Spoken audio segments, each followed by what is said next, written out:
Ladies and gentlemen, my name is Zymox, and I'm your chief show attendant. On behalf of the two hosts and the rest of the crew, welcome aboard Weird Wednesday Flight number 13, non-stop, from your current location to parts unknown. Our flight will be of about 2 hours, and we'll be flying at the speed of sound. At this time, make sure your seat backs and tray tables are in their full upright position, and that your seatbelt is currently fastened. Enjoy the ride.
What's up, everybody? How's it going?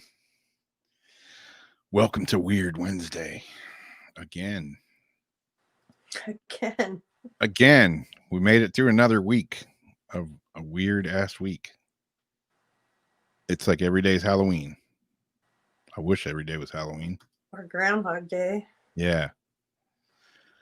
And we have Rose here with us. Hey. Tonight. It's so awesome that you're already back and with us. We've all been thinking so much about you. Yeah.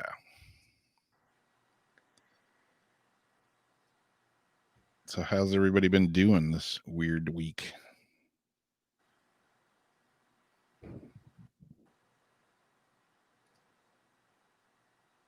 Trying to catch up with all the chat here. Yeah, it's been a strange one. Yeah, good to see you back, Rose.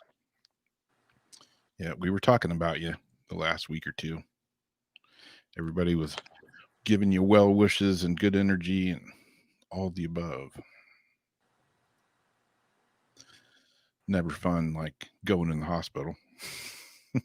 All the updates were awesome, though, from your family and everything. That helped so much keep us knowing what was going on and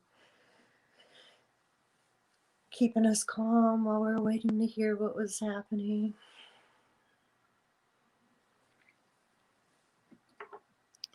Some food. Yeah. I was telling Jamie, I went and bought some groceries, and apparently I left some food at the freaking store. So hopefully somebody got my 4 pounds of hamburger and onions and some other stuff. Hopefully somebody got it that needed it.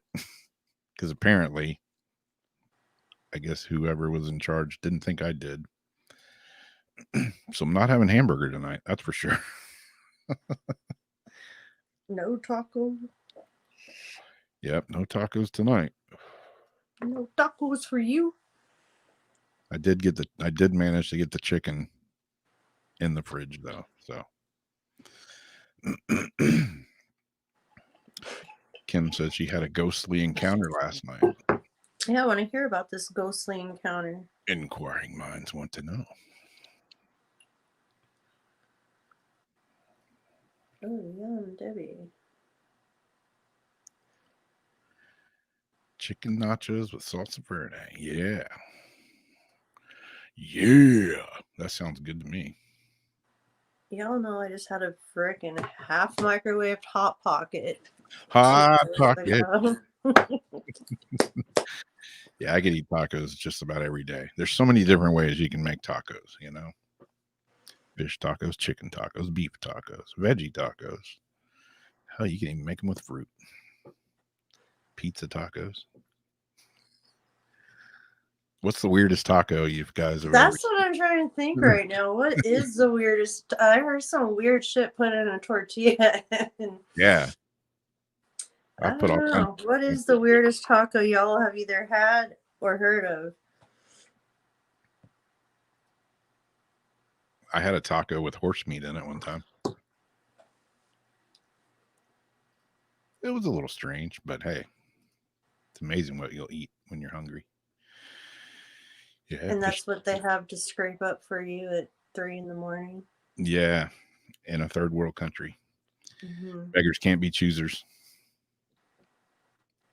My brother looked a little green because at the time he was a vegetarian, and he did actually eat green chicken down there one time too.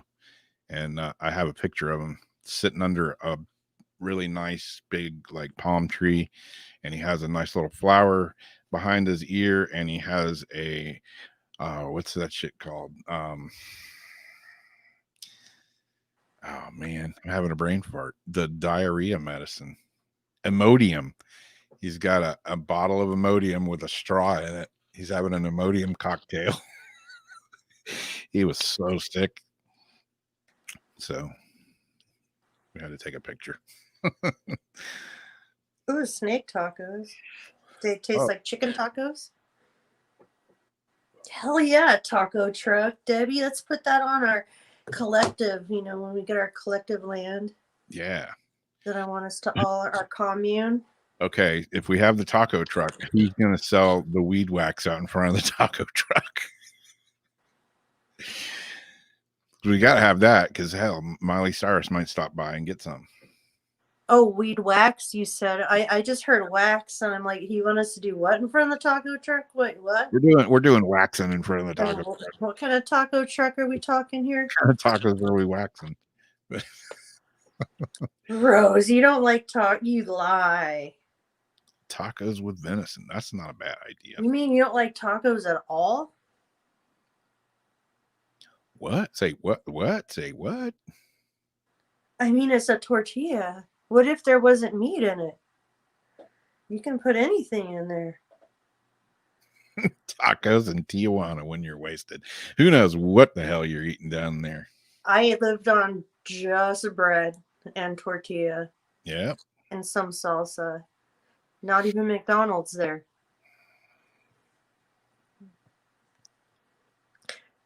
I'm not going to say anything else. Okay, do you like the traditional tacos, or do you like the stand-up tacos, or do you like the Old El Paso nacho cheese tacos?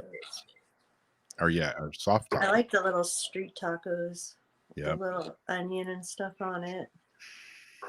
They're like oily and shit. Damn, I haven't had bear tacos either.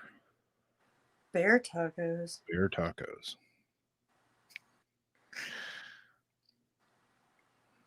I'd try them.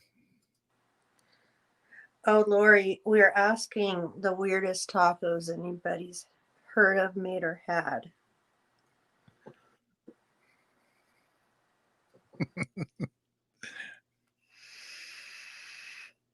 Pennsylvania or California, Zach? What kind of tacos are we talking about? Any kind. Yeah, I've had tacos and just lettuce too. That's kind of what I'm doing now. Since I'm on a diet.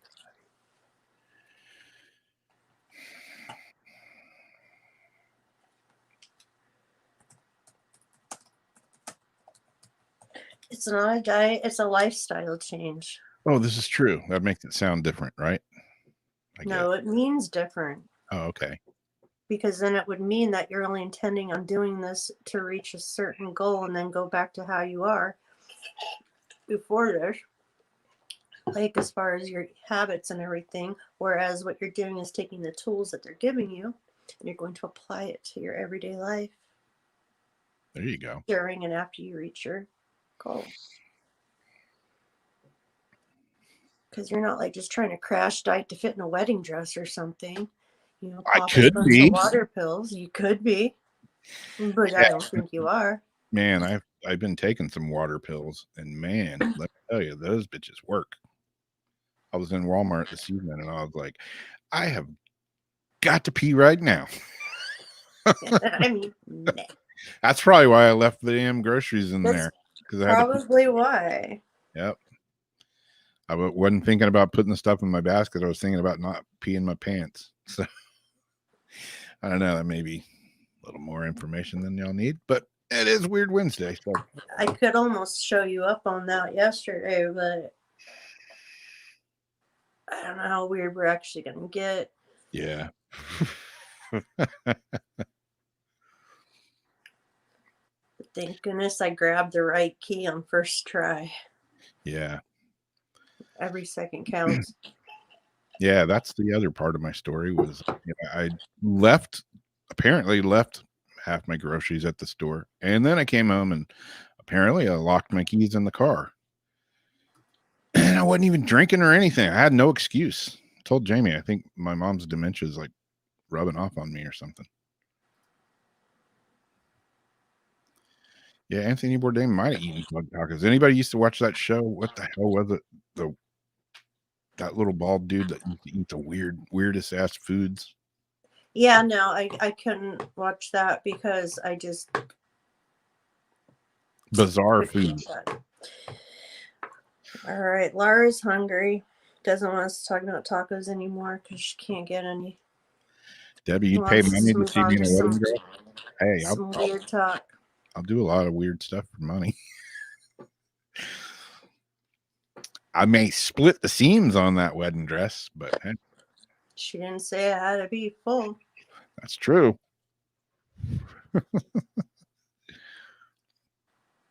Yeah.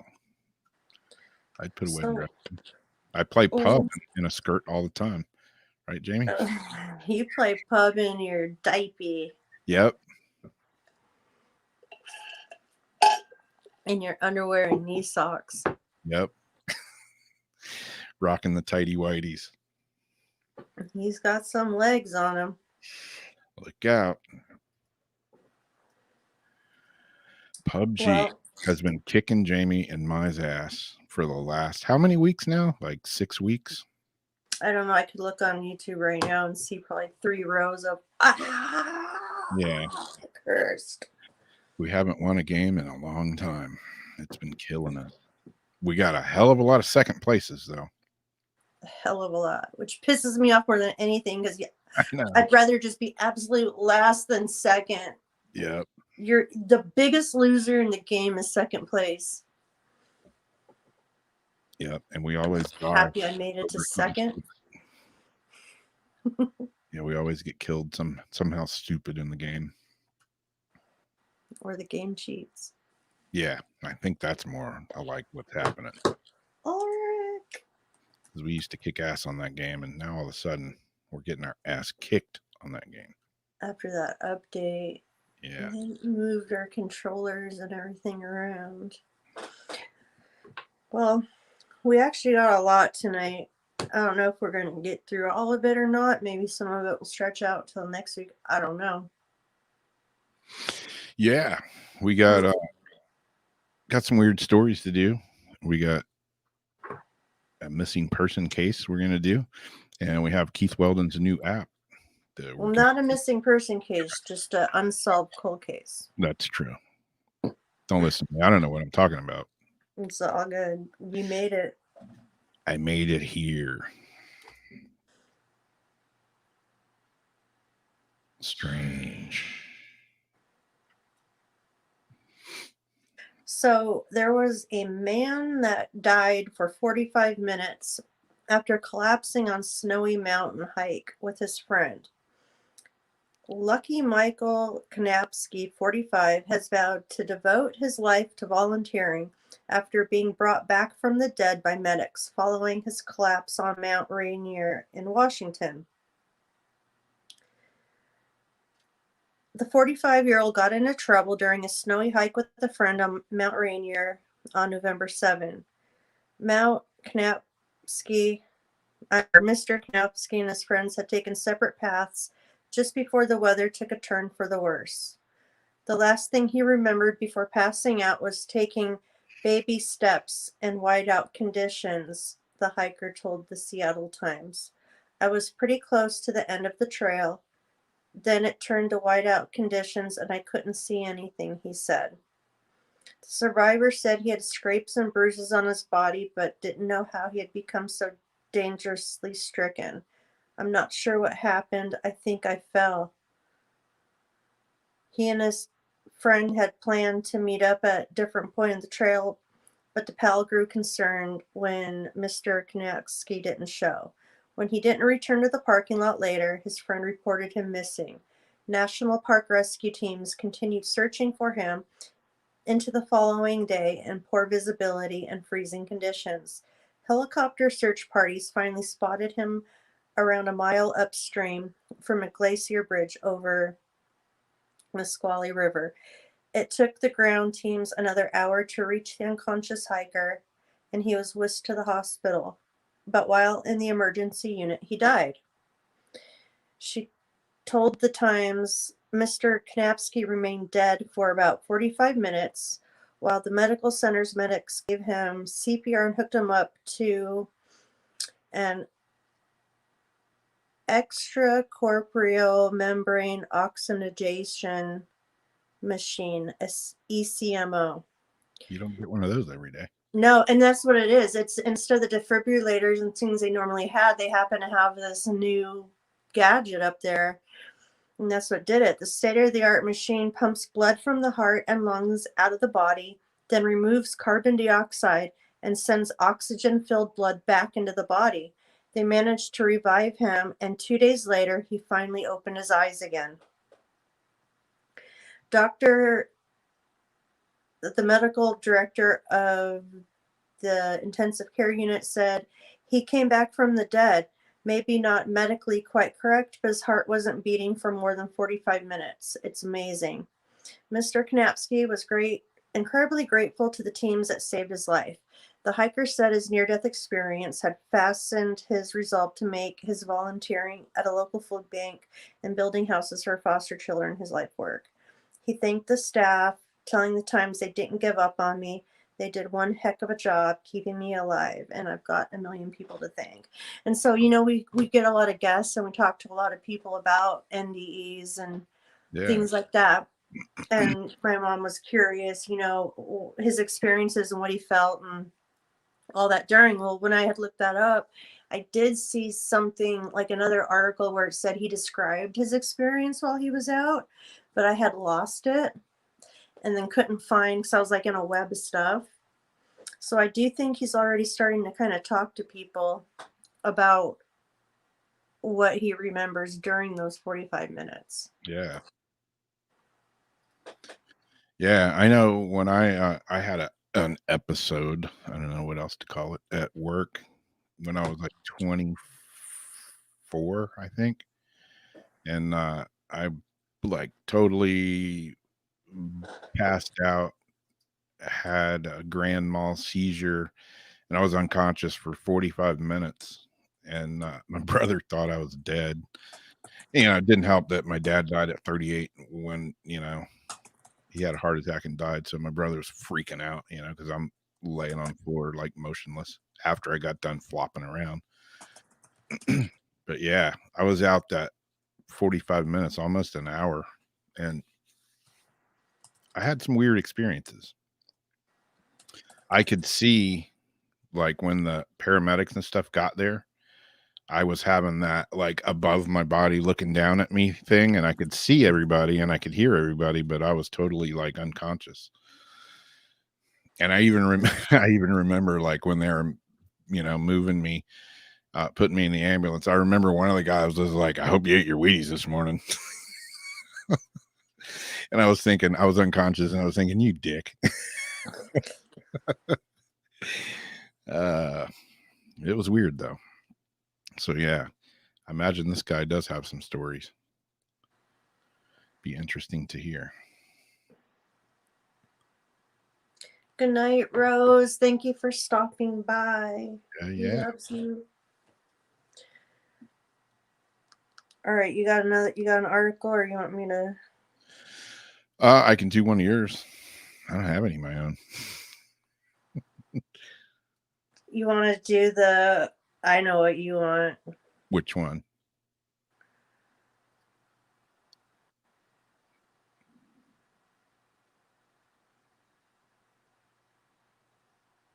Which one should it be? It's the heron.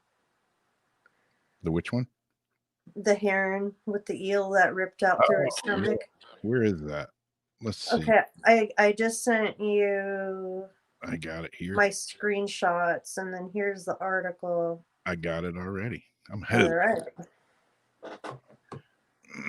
Get rid of You're this. better with the gross animal stuff. The gross animal stuff, she says. Man, how come my computer's not working right? Because it's that Murphy. Yeah, that Murphy guy. He's such a dick. Yeah, eel bursts out of a flying heron's stomach. Alien stuff. Alien style, exactly. Come on, article. Where are you at? Why is it not working? No. You ever see a bloodworm? Yeah. Yeah. Those are pretty gnarly. Yeah, it is. All right. Like the late Alien actor John Hurt might have known how this bird feels. In an amazing photo making the rounds, a snake eel blasts through the stomach of a heron. The heroin is in Oregon, I hear. Of a heron flying over Delaware. The heron had apparently swallowed the serpent whole. Photographer Sam Davis told Live Science this week he thought at first the eel had bitten the bird and clamped on. But after blowing up the photos, he saw an entirely different scenario. I could see the eel. You could see its eyes, he said. It was actually coming out of the other end, kind of like the guy that popped out of Hurt's character in the 1979 sci-fi classic Alien.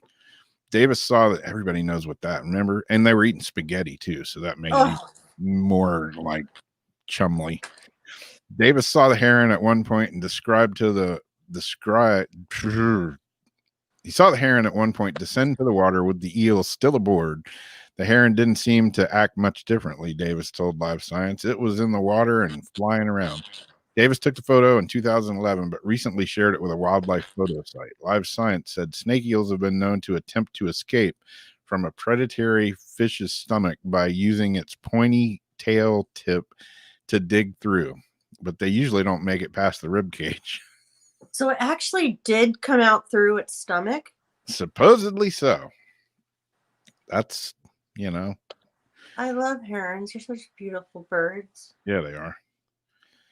Reminds me of a really disgusting experience that I saw, speaking of animals coming out of things.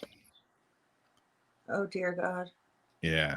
Do you even want to hear that story? If you have to ask me, probably not. Yeah. What came out of what, though? Well, since you asked, this Lori, cover your ears, probably. Yeah, probably. This place where my shop used to be, it was this big building that was we called it the greenhouse because that's kind of like what it was. But anyway, I had my entire shop set up in there. It was a pretty big surfboard shop, like not retail, but like where I made them. And but right outside the window there, the guy that owned the property had all kinds of cows, and he had all these little miniature horses, not ponies, but like miniature horses, like little Shetlands and things. Yeah. And Chumley, remember that cartoon character Chumley? And anyways, I come to work one morning and I'm like, something stinks, didn't think anything about it. And like it goes over a couple of days and the smell's getting worse and worse. And I told them, I'm like, hey man, I think there's something dead over here on your property, you know, because my whole shop smells like a rotting corpse. And he's like, oh, I'll get over there and take a look at it. And he didn't. So the smell got so like putrid that I had to go investigate. So I go tromping out through the woods there, and I see there's one of these miniature horses that's dead. It had like died and just keeled over. And the thing was like all like bloated and just stinking and disgusting. And that's not the worst of it. I'm looking at it and it's like something out of The Walking Dead because it's moving. I'm like looking at it and it's moving. And I'm like, what in the hell is going on? I'm thinking, you know, it's got to be like gases or something. And so I like had this big long branch and I like poked the thing. I knew you'd poke at it. Yeah, you know, I got to poke at the dead animal. I poke at it, you know, just to see what's making it move. And it's moving, Oh, there was. moving. And next thing I know, these possums come crawling out Oh, of I the thought it was gonna be a rat. dead horse's ass. Oh dear God. And they're all covered with like glop and gloop. And it was the most disturbing thing ever. Sounds like a Rob Zombie moving. Yeah. I mean, Moving right along. Movie. Yeah. It was a full-on like horror movie right in front of me. And I was like, from having my shop out there, from seeing those animals inside eating a dead horse from the inside out, and the disgusting things that pigs would do. I got stories about pigs that, wow, makes you think twice about eating pigs sometimes. Oh yeah, okay. But yeah, there's my disgusting dead animal story. You're welcome. Exactly, Ulrich. That can be a long, disgusting process. But hey, the possums were digging it. I just got tripped out because Laura said she loves my new profile picture. I don't have a new profile picture. All mine are uniform across the platform. And I just got freaked that a certain somebody might have been doing something for a second. Crazy, crazy. Oh no, my picture's showing up as me right there. Yeah, Lori, it was close to me to barfing. Oh yeah, turkey vultures are. Lori laughs at poke at it. Yeah, gotta poke at it. All right, so okay, and I'm gonna give you this one. You know the one that has the video, and then there was the couple pictures. I'm gonna send you the screenshots, and then I'm gonna give you the link for Is this it the robot? Yeah. I got it. How did you get my screenshots? I'm sneaky like that. Oh. Because you messaged them to me earlier. I gave you the pictures. I gave you all the screenshots. I don't know, but I got all the text and everything. I'm ahead of the game tonight, even though I didn't have time. You looked up all the articles. Okay, so I'm going to do this one about Bigfoot was found. Bigfoot has been found. Bigfoot. Bigfoot. The being stolen Bigfoot statue found along a road in Santa Cruz County. He was a little banged up, but will be returned to his rightful place at the Bigfoot Discovery Museum, the Scotts Valley Police Department said in a Facebook post. And I had sent you a little picture of like the Bigfoot statue. Yep. Police office and Scotts Valley. That's just right out here. Police officers in the mountains north of Santa Cruz responded to a suspicious figure in a roadway early Thursday, and they found Bigfoot. He was a little banged up, but will be returned to his rightful place at the Bigfoot Discovery Museum. said the Scotts Valley Police Department in their Facebook post. The Santa Cruz County Sheriff's Office had urged people to keep their eyes peeled for the 4-foot-tall wooden statue after it was stolen from outside the tiny museum in nearby Felton on Monday. So there you go, guys. Bigfoot has been found. And like Zach says, they found a statue that wasn't destroyed. It wasn't destroyed. Bigfoot has made Right? it through 2020. Someone probably was worried about their karma or something. It was probably banged up from them trying to move that thing, because that's still pretty heavy, 4 foot. Yeah, that's a for hefty, that size. Yeah, that's a I'm chunk. trying to get it in a car. Yep. Shelly thought it was going to be a real Bigfoot. Maybe someday. Yeah, the body farms, boy, those are some trippy places. There's one of those here in Florida, not too far away from me. Ooh.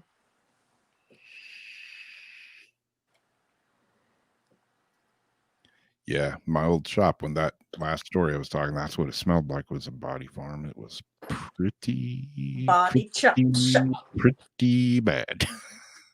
a little bit rank. Yes.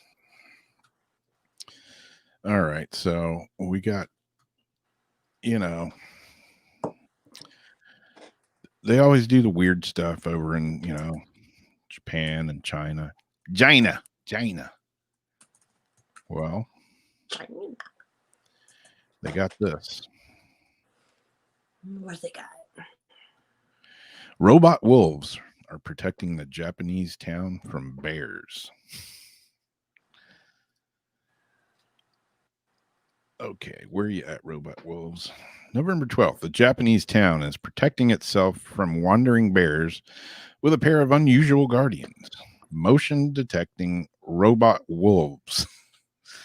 Officials in Takakawa on the island of Hokkaido.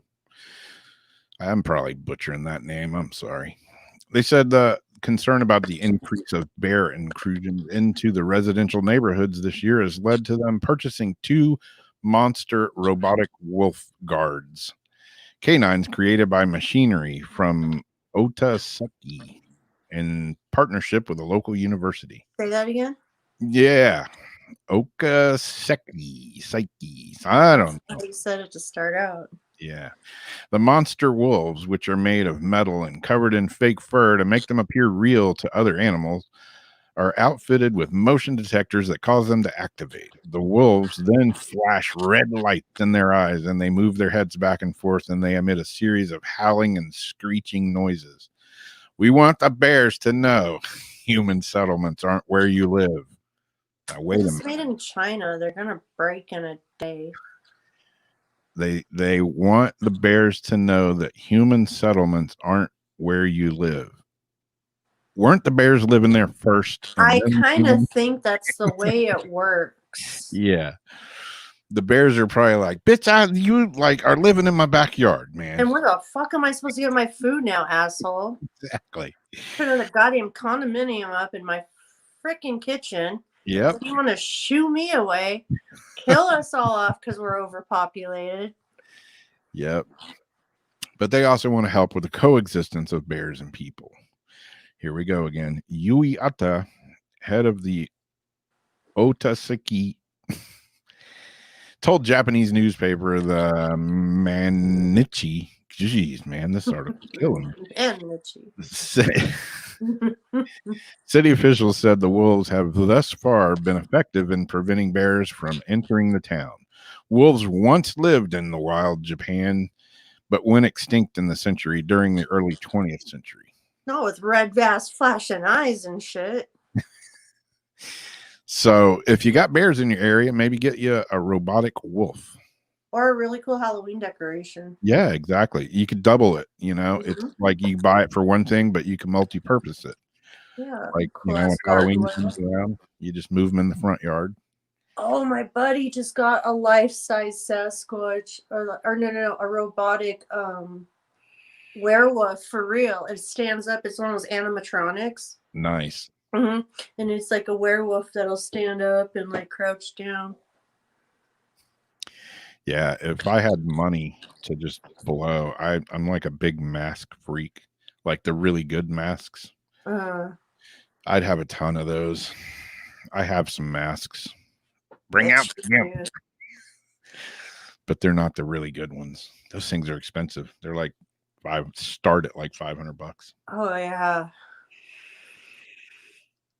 All right, so I think I got.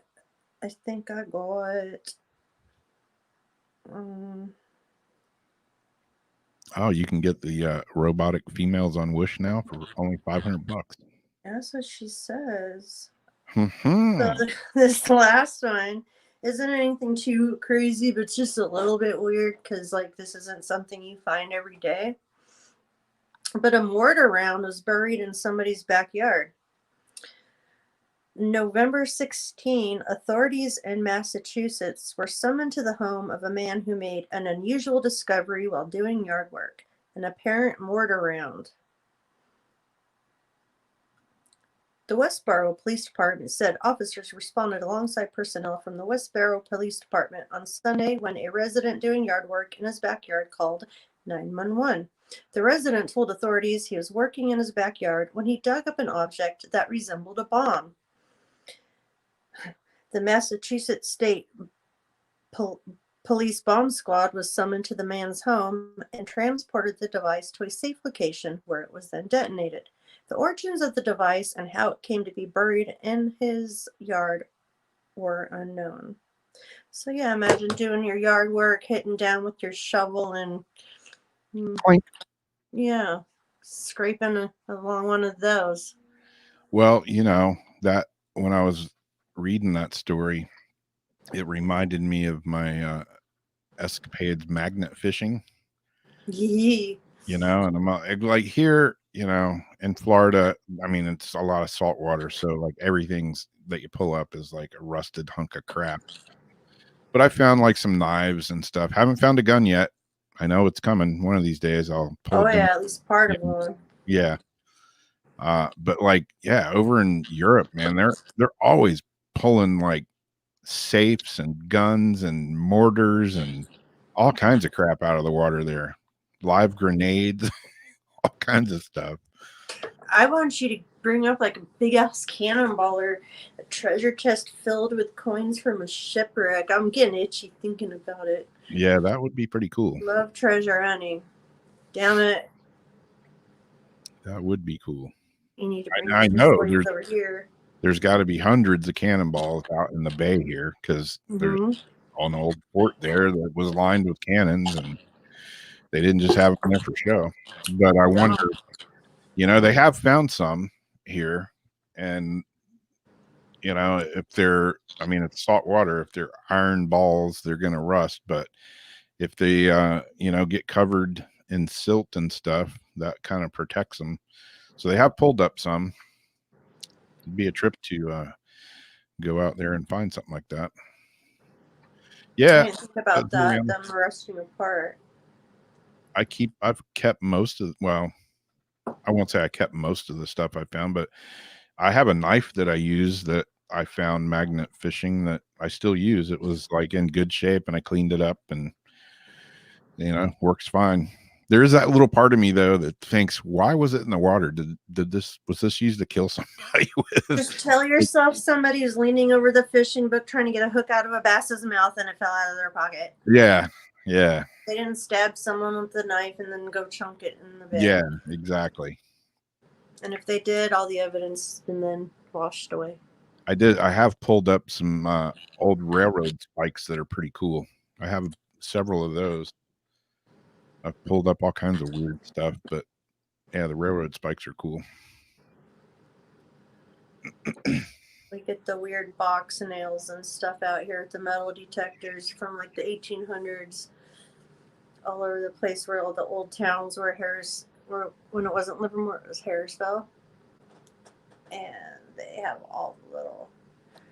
Found some old school books that deteriorated from like the old schoolhouses and shit. Cool. Go look for like where the houses were. stuff like the foundations and like the cowboys and stuff would always like drop coins and then drink on the outhouse and throw the bottle down. Yeah. And you could get, because I used to love collecting bottles. Yep. Me too. And you'd find some awesome ass bottles in old outhouses. By then it's just like mud dirt. Yeah. Different kind of mud dirt, but yeah, there was a place here. That's the ticket. Did you have a poker? Oh yeah, I had all kinds of cool stuff. But you did. I had a guy. We used to find tons of bottles and all kinds of pottery and arrowheads and marbles and. Oh, I had a bunch of marbles.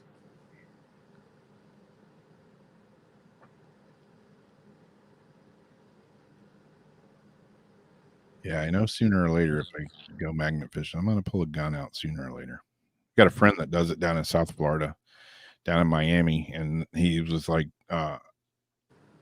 magnet fishing in one of the canals down there and pulled an old machine gun out of the water.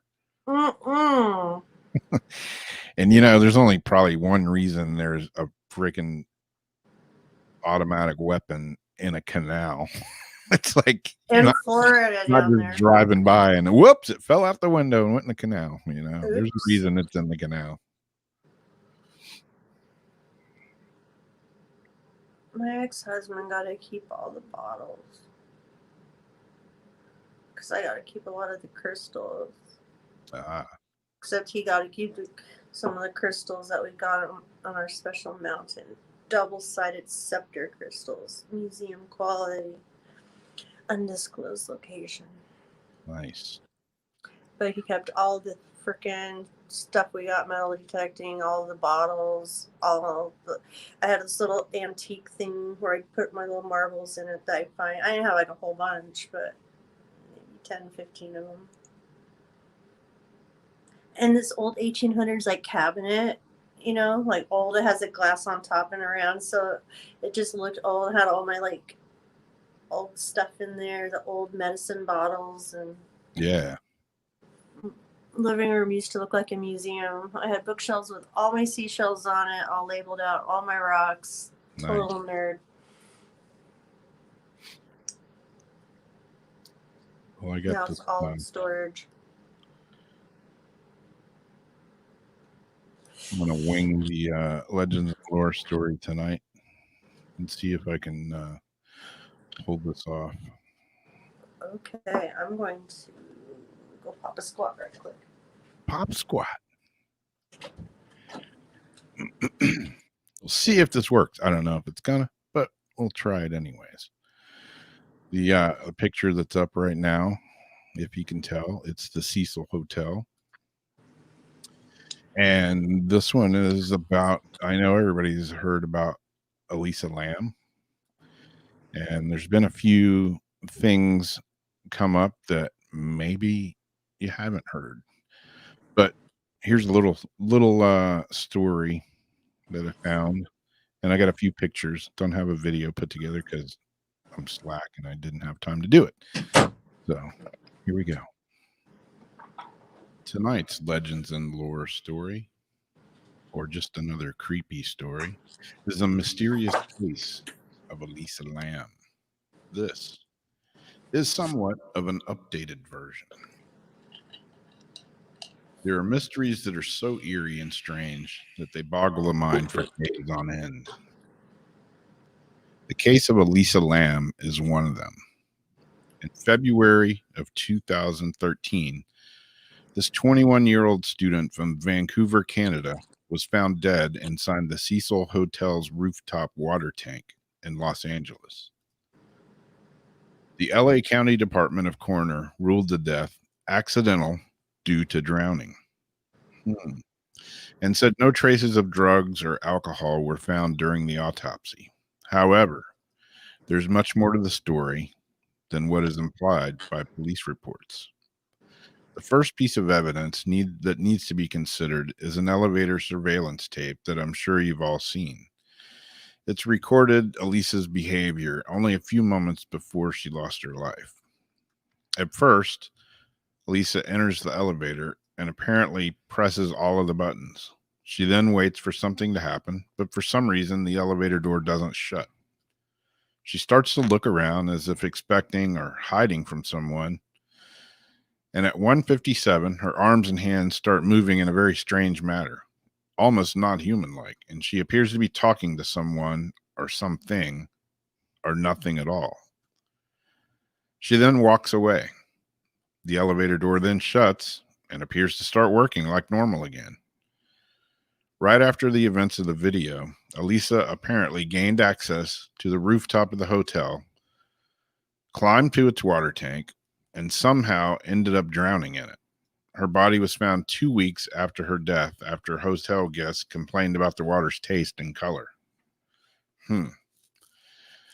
From the police report, the body of Elisa Lam had been decomposing in the water tower for 19 days. She was found naked with her belongings floating beside her and covered in a sand-like substance. There was no suicide note. The door to the roof was locked and alarmed, raising questions about how she could get on the roof in the first place. Additionally, you needed a ladder and a strong arm to climb the tank and get inside. There was no ladder on the scene, and Elisa was only 5'5" and weighed only 121 pounds. Seeing the surveillance footage, most people would conclude that she was under the influence of drugs. However, Elisa didn't have a history of drug use, and her autopsy concluded there were no drugs involved. When one looks at the context and the circumstances of this death, things become even more mysterious. The Cecil Hotel's dark history. Built in the 1920s to cater to businessmen to come into town and spend a night or two, the Cecil Hotel was quickly upstaged by more glamorous hotels located near the infamous Skid Row area. The hotel began renting rooms on long-term basis for cheap prices, a policy that attracted kind of a shifter crowd. The hotel's reputation quickly went from shifty to morbid when it became notorious for numerous suicides and murders and other strange play, as well as lodging famous serial killers. Satanist and serial killer Richard Ramirez lived at the hotel while he terrorized the streets of Los Angeles in the mid-'80s. It's believed he murdered 13 people while staying at the hotel. Austrian serial killer Jack Unterweger also stayed at the hotel in 1991. He murdered three prostitutes during his time there. Another strange coincidence.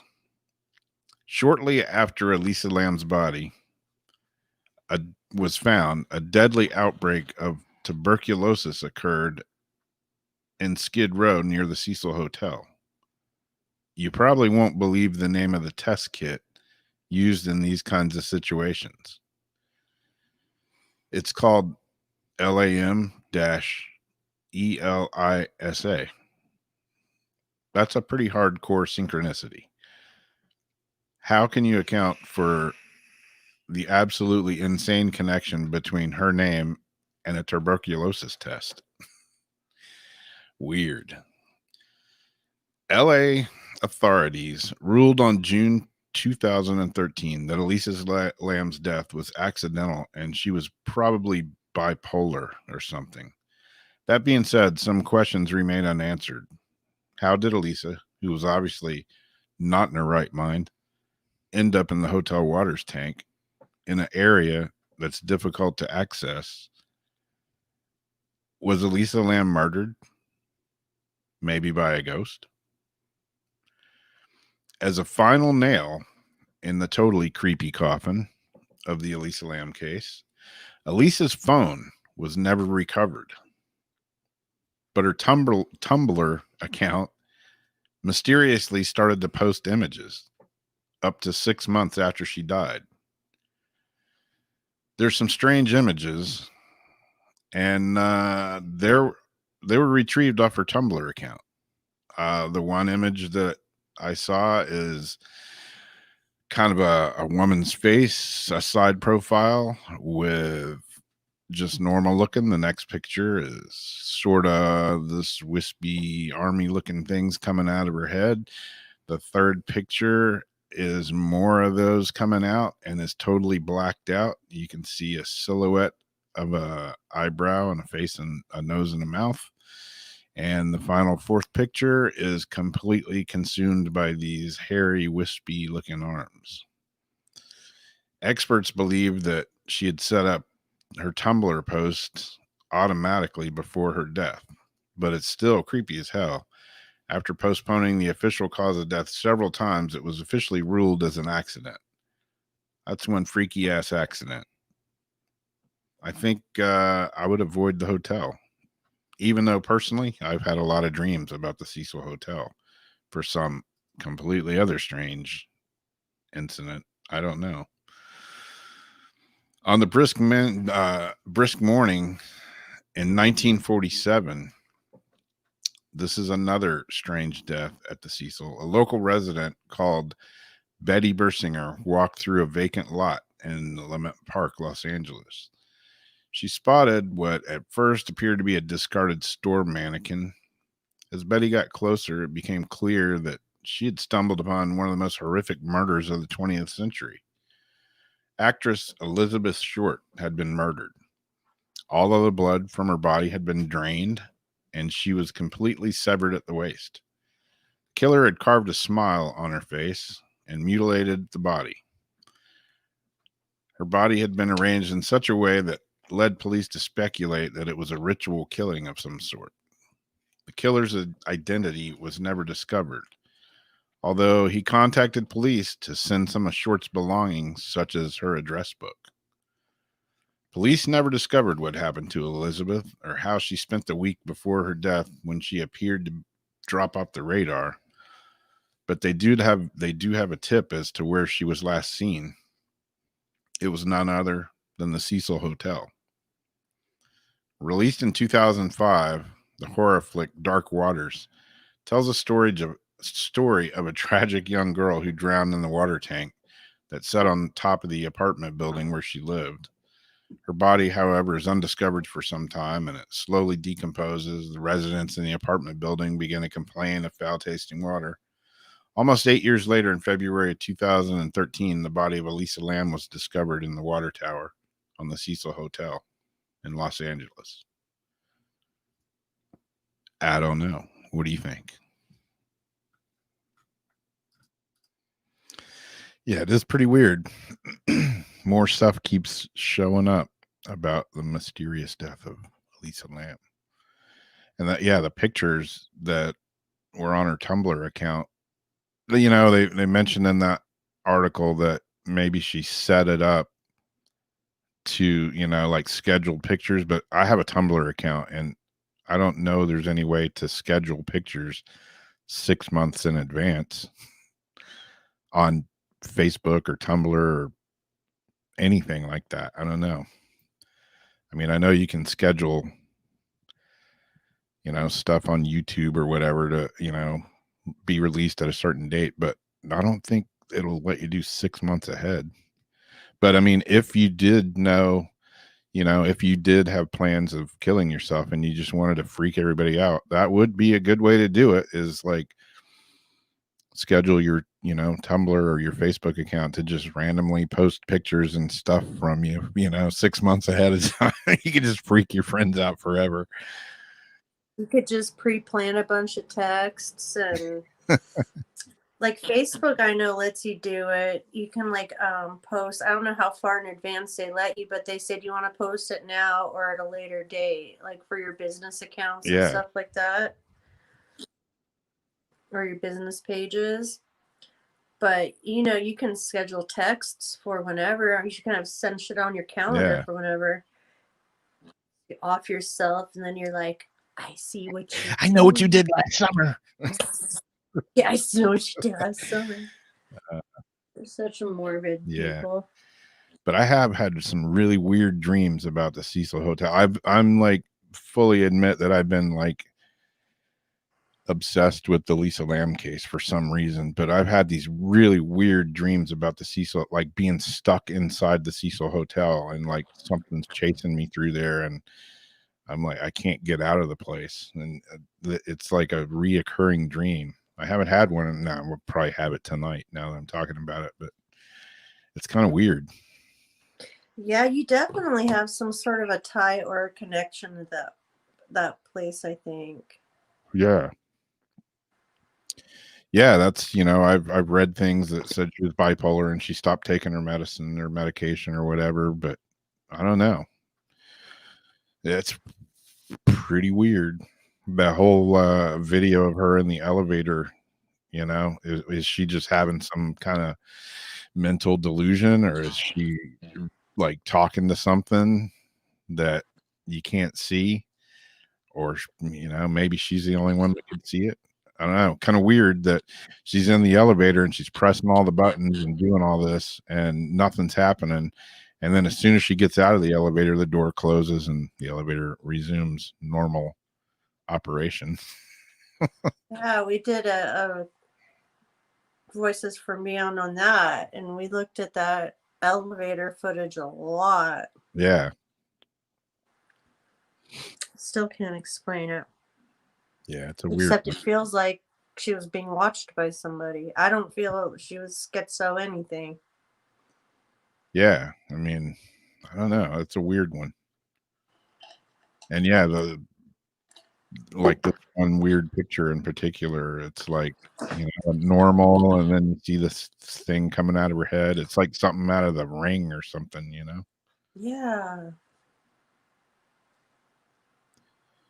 Strange. But yeah, I mean, she's 5'5" and 125 pounds, and she gets all the way up on the roof past a locked security door, and then manages to climb up on top of the water tower and open the door, which was supposedly locked, and crawl inside of it. And pull the top back on top of her. Yeah, and close the top back. Which is a heavy ass concrete lid. Yeah, it's correct. A big metal lid, and yeah, I don't know, man. It seems pretty fishy to me. I think there was something else involved. Could be paranormal, could just be some psycho. Or like a hotel employee that was which is something I kind of always led to thinking. Yeah. Maybe it was a crazy hotel employee that was bothering her. Yeah. Before I'd say she was schizo. Yeah. Yeah, Raul, sounds like some sort of foul play to me. Definitely. So speaking of foul play, we've got a Voices from Beyond tonight, where foul play was involved.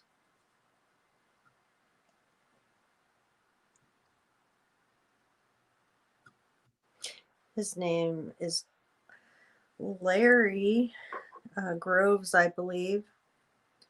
And Rob's looking for, I just did a video narration to catch y'all up on what the story is, and then we'll ask our questions to it. But he was actually found in a crawl space under his desk, which I think is really suspicious. I think you guys will think the same thing at the end, like who knew about this crawl space if it was so unusual. Okay. Let me see if this player is going to work for it.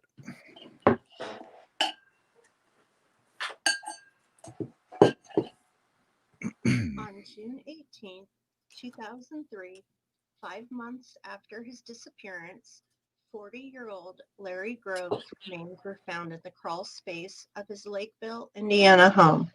After ruling out the prime suspect in Larry's murder in 2006, his case has gone cold. On January 12, 2003, 40-year-old Larry Groves arrived home to his small Lakeville, Indiana bungalow around 9 p.m. He lived alone, but shared the residence with his two beloved dogs. Larry placed a call to his friend Sandy Smith, who lived in Biloxi, Mississippi, around 11 p.m. According to Sandy, they chatted as normal for about 10 minutes. Suddenly, Sandy heard someone, quote, banging loudly on Larry's front door. She said she heard a man's voice angrily demanding to be let inside. Larry assured her it was no big deal and told her who it was knocking at the door. His name has never been publicly released. In parentheses. Larry told Sandy he would call her back in 20 minutes, but he never called her back. On January 28th, Wanda Groves, Larry's mother, reported her son missing after learning he hadn't been tending to his antique business and hadn't been seen by any of his friends, neighbors, or their family members. Police went to his house but found no sign of Larry or his two dogs.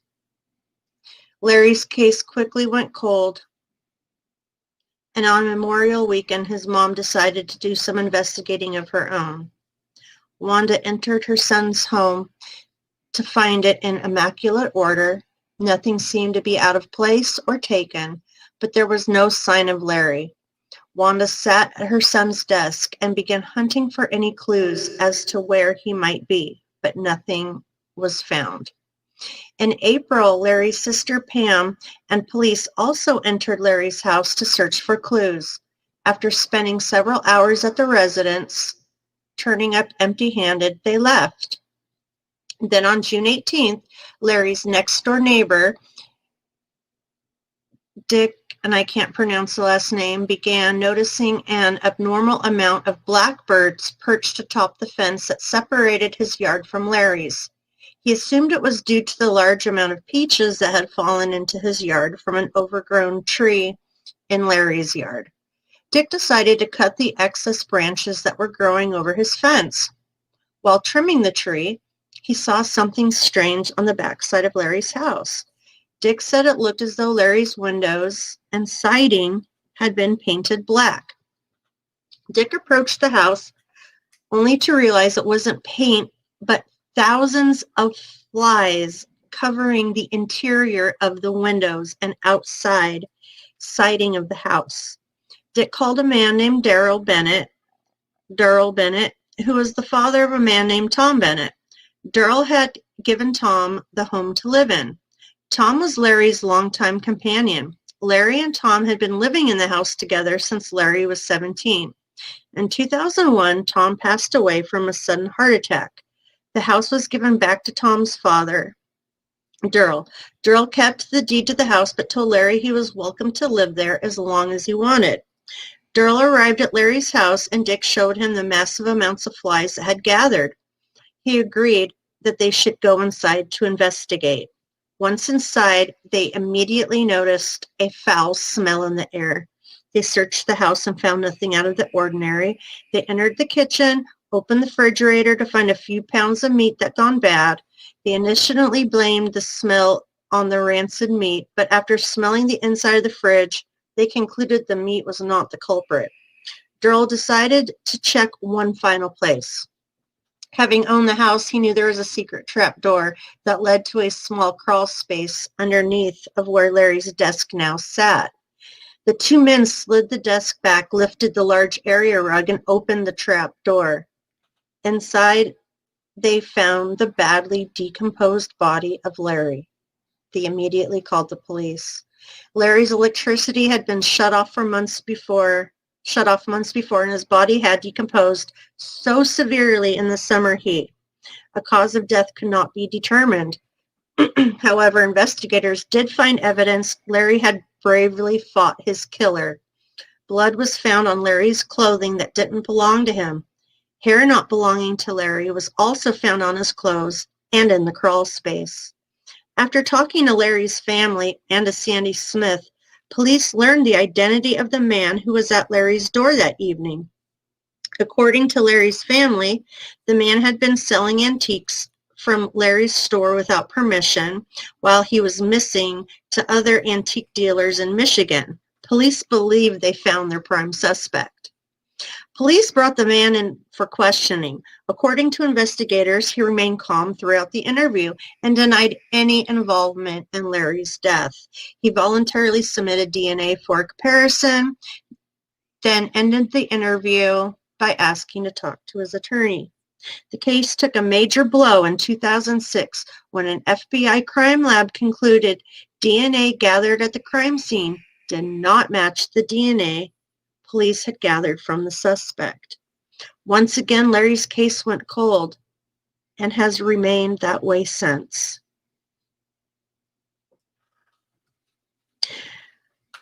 So some people... Whoops. Cut it off there. That's where I was going to cut it anyway. All right, cool. Basically, what I was saying there was, so some people knew about the crawl space, but not everybody. So, like, who else would have known about that crawl space? Yeah, exactly. And what if there was two people that fought him off, and the other person is the one whose blood is, you know, the DNA that they collected, and maybe the antique guy did have something to do with it. Yeah, it could be. Yeah, definitely somebody else involved there. Because it's really strange that the guy was, you know, robbing him blindly, and now the guy ends up dead. But they would have had to know about, you know, I wonder if he kept antiques in the crawl space or something, or you know, stuff, and that guy would have known about it since he worked for him. Yeah. So we've got our questions, 19 of them, and I'm going to turn on my box. We're both going to use Spiritus, and then Rob will, I think you still have the dude's picture up, and then Rob will demo Keith's new app after. So we'll try to do this one quickly. So we have an hour to do this and play with the new app.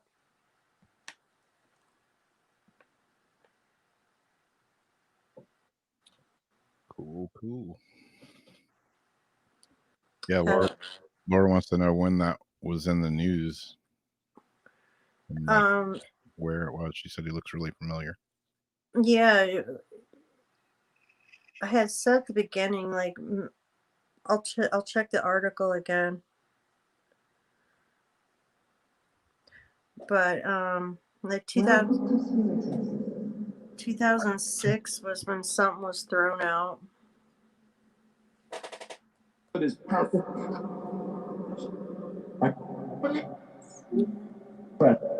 How's that sound?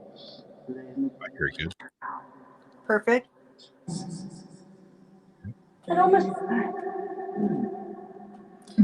prepped them ahead of time. Hello. Do you hear that? It just said Larry. I swear that's what I... It did, didn't it? It was like Larry. You knew that we're going to talk about Larry? Because we talked about it.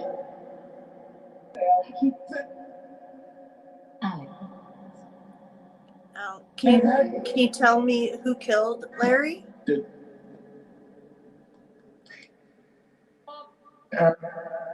you know who killed him? No. Who knows who killed Larry? I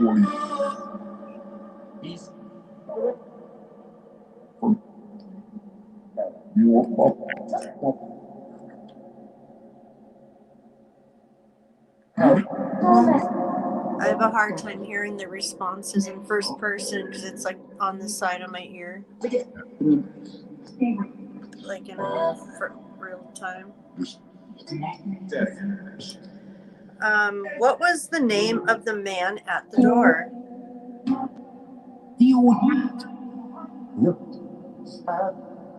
Who was the man at the door banging angrily?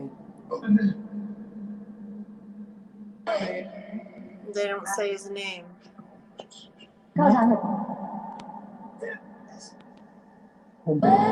Who put Larry in the crawl space?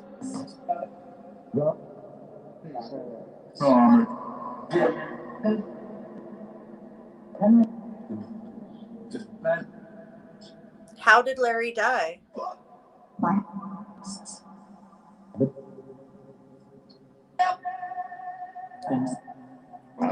What was the cause of death?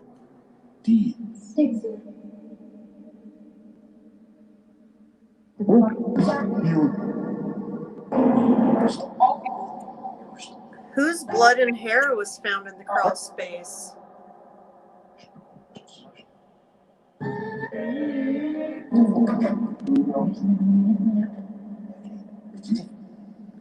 Do you know whose DNA that was?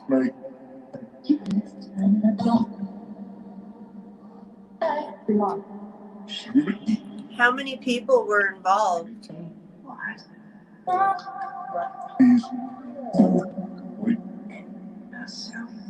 How many people were involved in his death?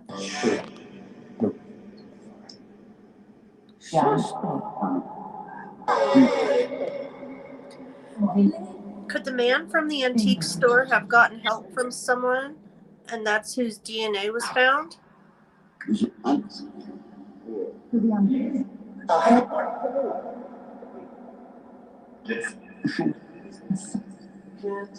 Could the DNA have been from a helper?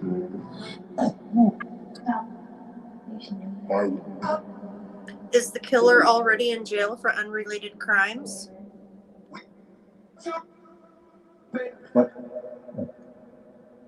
Because his DNA would have been run through.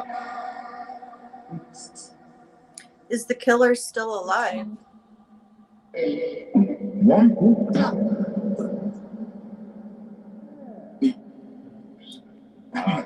Sound like it's like might be. Yeah. Did the man from the antique store know about the crawl space?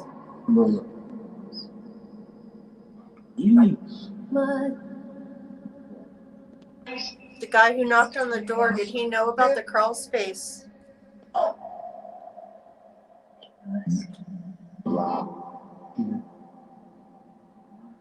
What was the motive of the murder?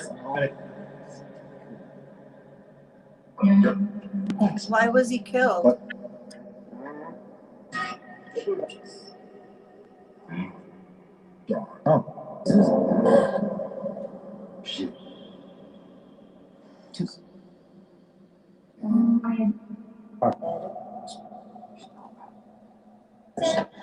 Did the homeowners know anything about it?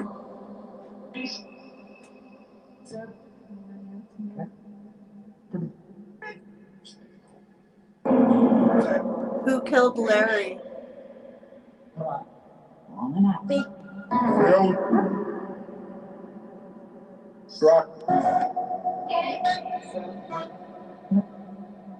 Who killed Larry?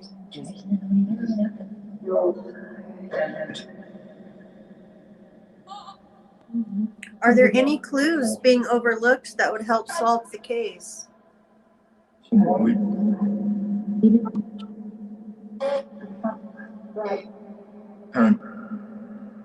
Is there something they should be looking at?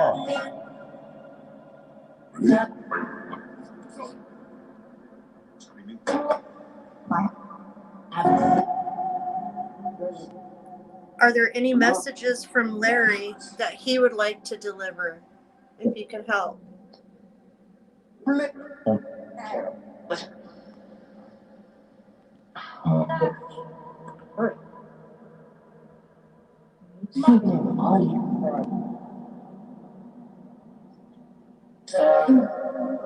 Any messages from Larry? And lastly, once again, who killed Larry? All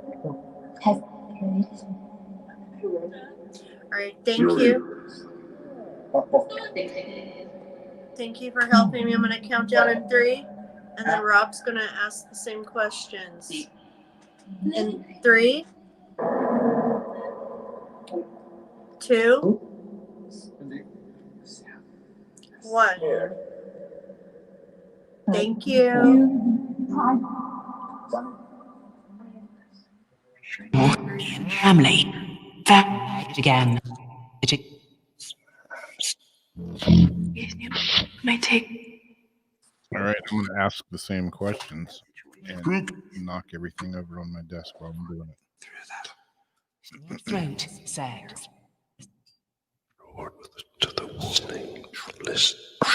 All right, spirits. I heard you say Larry's name a few times when Jamie was running the box. Please.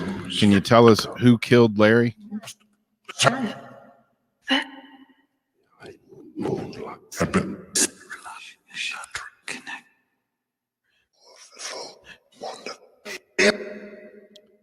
How about who knows who killed Larry?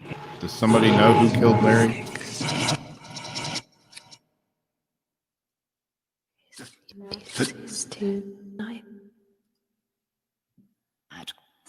And the rest wild and walk.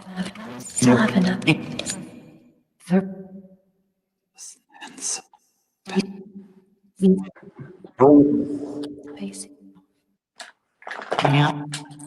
What was the name of the man that was knocking on the front door? Here and like What?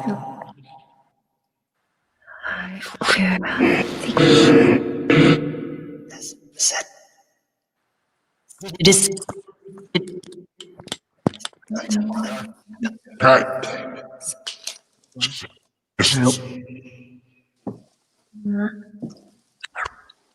post was Who put Larry in the crawl space? weird.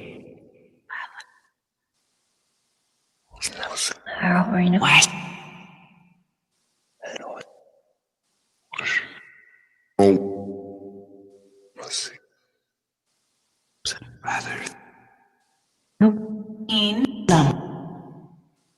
Can you tell us how Larry died? From during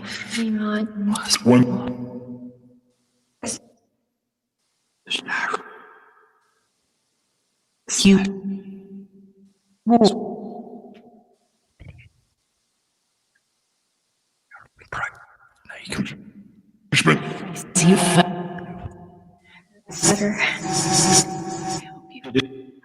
Whose hair and blood were found in the crawl space that didn't belong to Larry?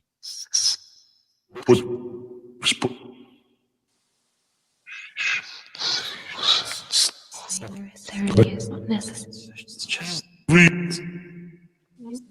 Facing. so they will and You're kind. No. Please. Please. Just so you don't.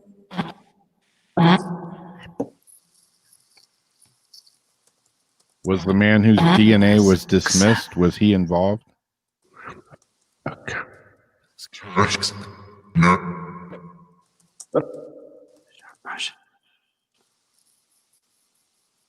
He's not Russian. Collusion. Mm.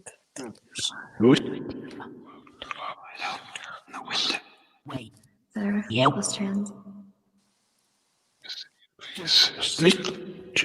How many people were involved in Larry's demise? They in it once in every town. That He's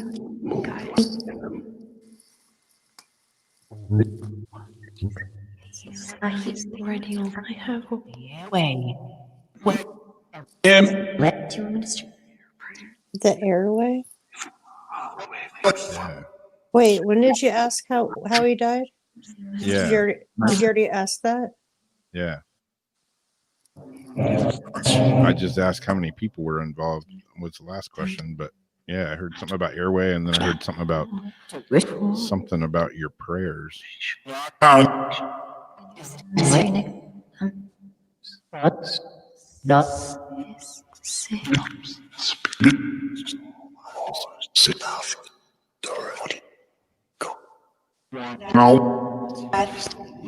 in the moon. Could the man from the antique store have gotten help from someone else, and that's whose DNA was found?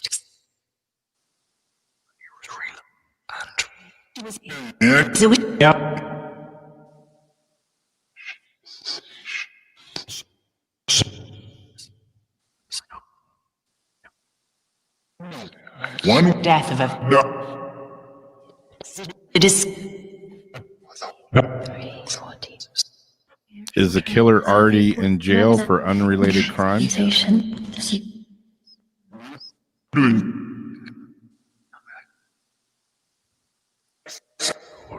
the warning list.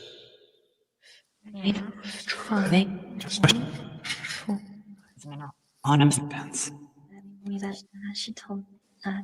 Is the killer still alive? Touch. Can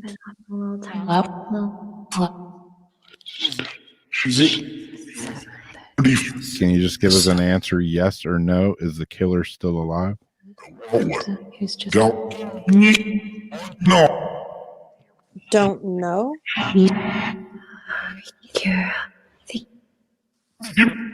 It's covered. Face was covered.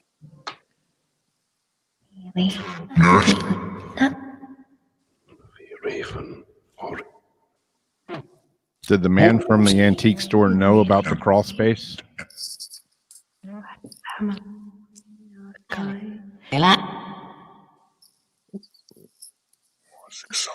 Did you start to hear that laugh a second ago?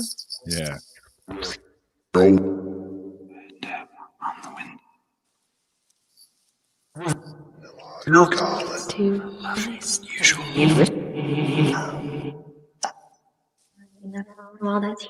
You're calling. Calling. Come on.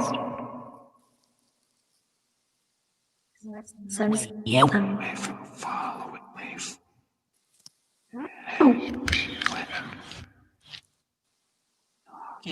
What was the motive for the murder? No.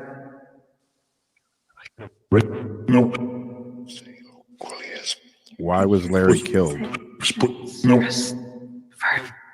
Yeah. I'd say fire him. I wonder if he fired the guy that had been stealing from him.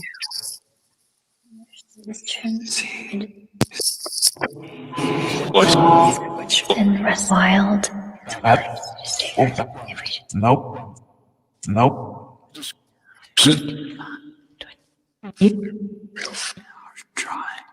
Did the homeowners know anything about it? All that's heating up. And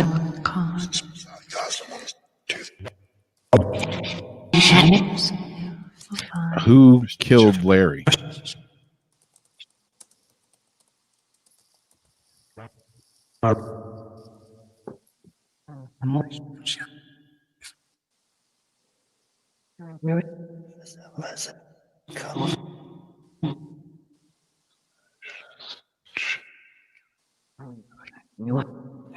Who keeps saying shh? Like they don't want somebody to say. They shushed me too. Did you hear that? Yeah. On mine?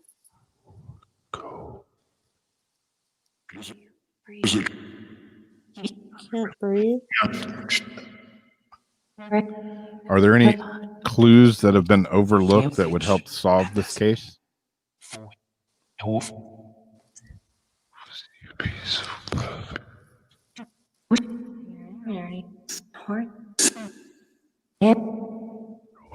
To the warning list.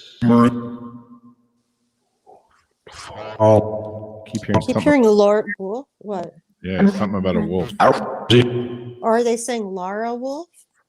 Could be. Maybe that was it. It was like Lara Wolf. To my own. Next. Man. To them. Here.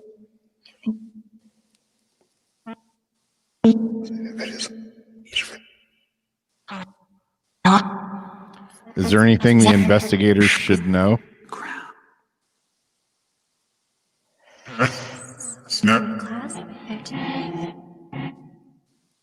Very weird. So get ready. Put Tower. Yours. Straight. song.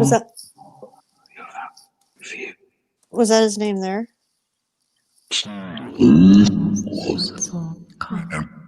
Yeah, they definitely don't want like us talking about it. Yeah. Or them talking about it to us. Elect. Girlfriend.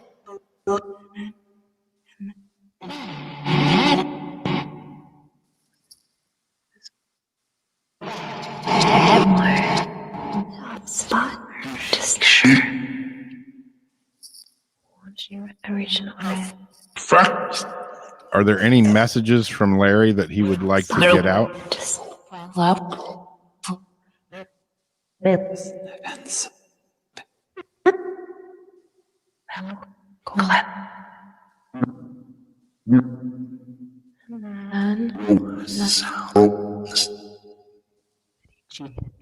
these takers on if we just mom's salon. Say something about his mom. It's like his mom's still alive or something. Yeah. All right, one last time. Can you tell us who killed Larry? That's too. Some time spent. Side. Reload. I wonder if there was a message in there for someone. Yeah. You can All right, we're going to turn this box off in 3, 2, 1. Thanks for talking about the spirits.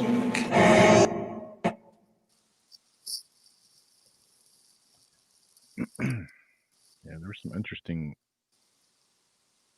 replies in there for sure. Yeah. Yeah, it was weird. Right when you turned your box on, I swear I heard it say Larry, like plain as day. I think it did too. And I just like went over my head. And when he said it, then I remembered like the Larry. That's how the way it sounded. Like, yeah, I think it did. Yeah.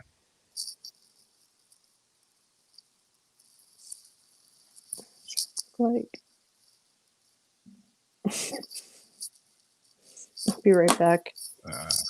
30 seconds. You want to fire up the new box or start getting that?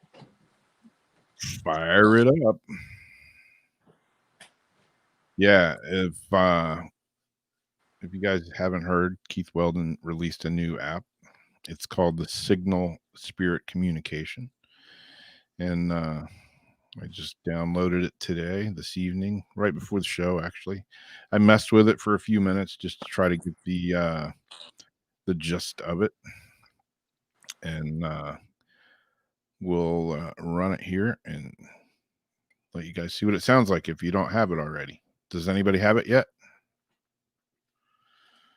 It's available for iOS and Google Play, Android.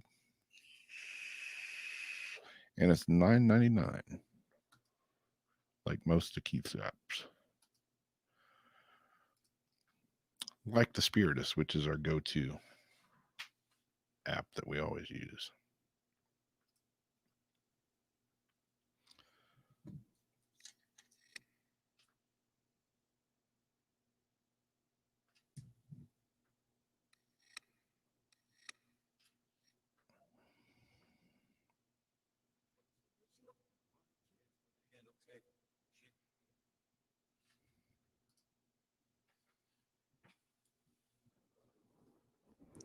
the volume set right on this one.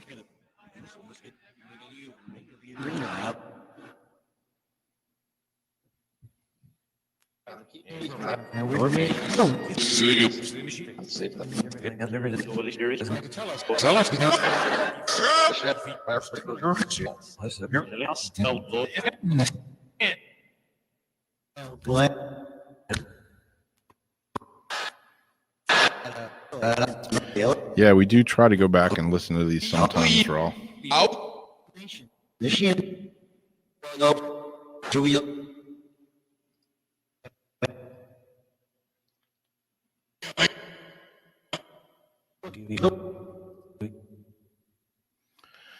So yeah, this is the Signal Spirit Communication app.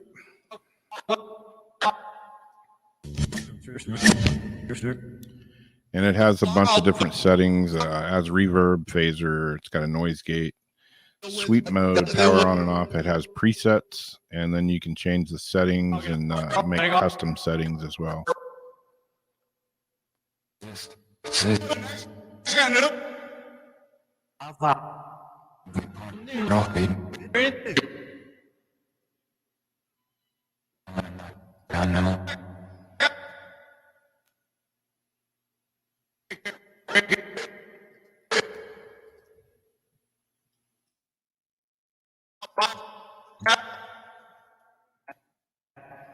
Did it just say, I bought the app or something like that? No.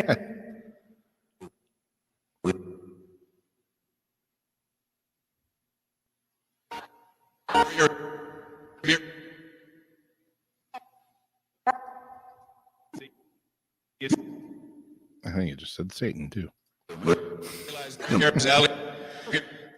Here's the app to the ChillSeekers website, and depending on if you want it for iOS or Android, there should be both of them on there for all the apps.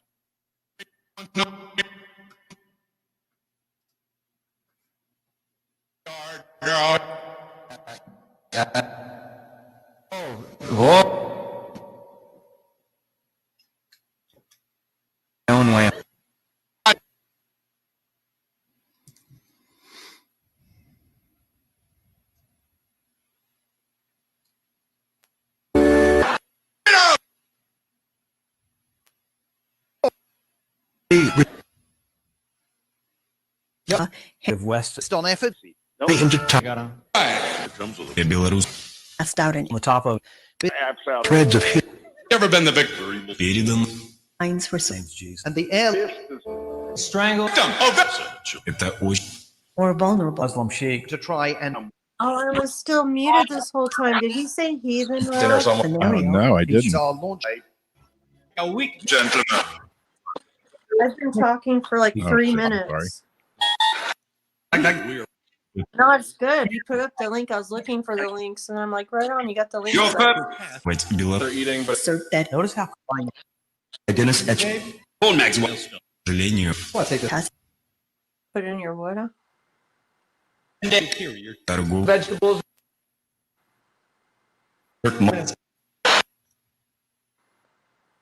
I messaged Keith and told him we were going to start demoing it in a few minutes, but I think he has seen it. really And it's like, I forgot to tell him earlier. government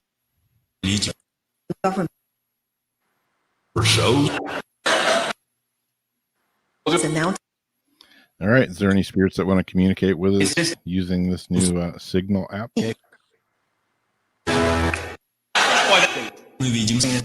Biden Said something about using it. labor union. And a suburb. I heard something about vegetables. Usually can't. Have a good For me, What are you guys eating for dinner tonight? hey. Troubleshooter. You haven't. Apples and strudel? Is that what it said? And the sub. They do.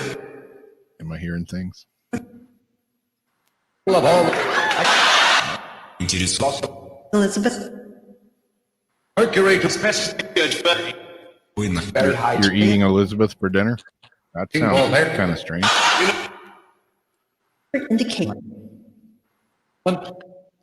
know what? Yeah. Not even gonna say that one. She's not.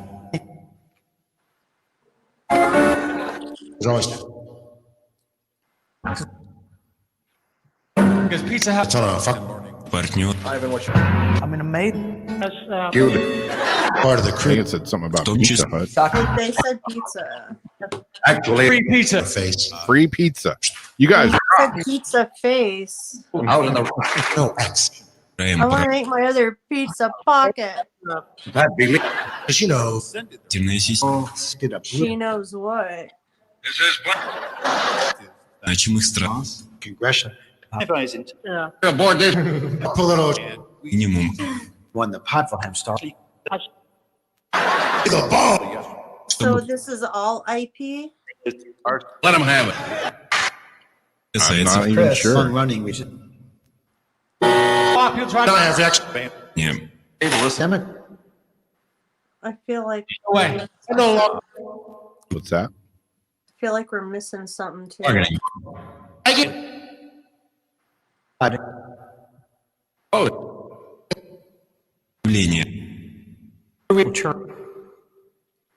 understood. Or maybe we just had it too fast.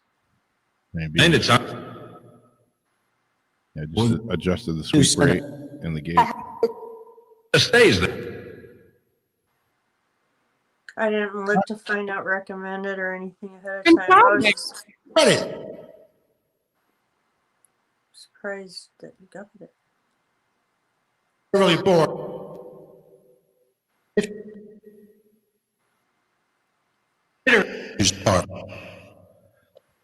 That's what screwed me up at the store when I was at work. Because I bought an Apple gift card or whatever for $10 so I could get the app. And the guy was like screwing with it, trying to ring it up, help me with it. And I must have got distracted and left my groceries on the thing there. Oh shit. Pop.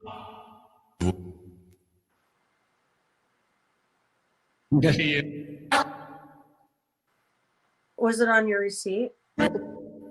Yeah. Then bring your receipt. It has a timing on it, and it's easy to say, "Yo, I was in here. Where's the beef Where's the meat, man? that I left behind?" Came in, left my beef. I left my beef here, brah. On the security cameras, you can match it to the time on my receipt, or someone behind me. Either way, you can see I paid for it and didn't get it. Where's the beef? Yeah, That's expensive. yeah. It's that Fleetwood. I almost thought that was Stevie Nicks. Yeah, I have heard some different language in here so far. Mm-hmm.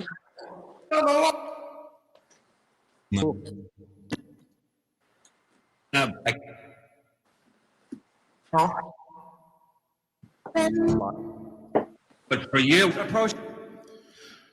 So, Spirits, can you communicate with us using this new app?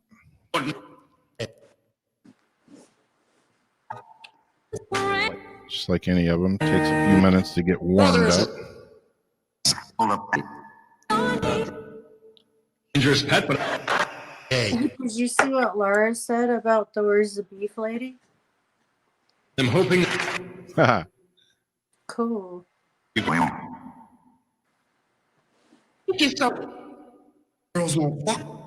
for just that. Good morning.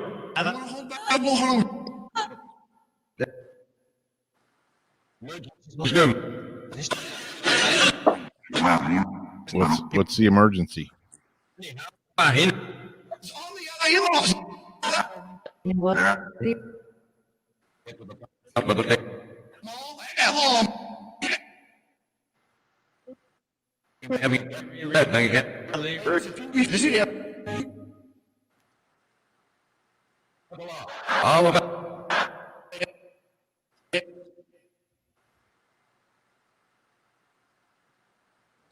I don't know if he's got a demo on this one yet.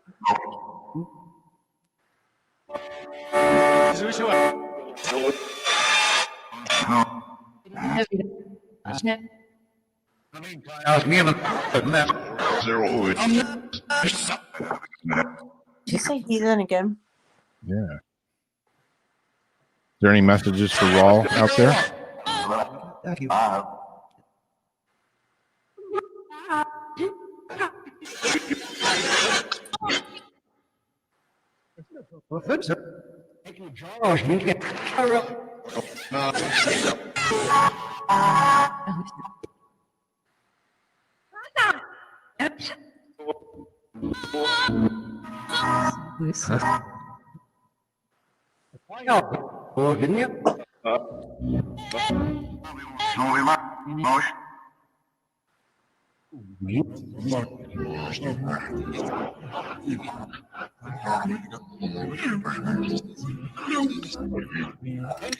Child.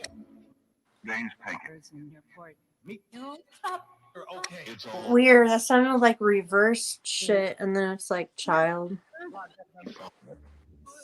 You got And a French. Early look. For that matter. relative.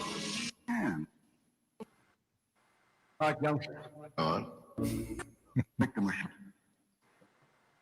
Yeah, Ariana. I swear it sounded like Robin Williams. I was just sitting here thinking that voice is familiar. But it's We've got to get. What do you?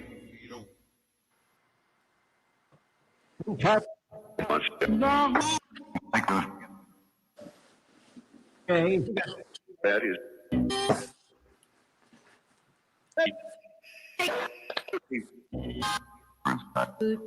and here.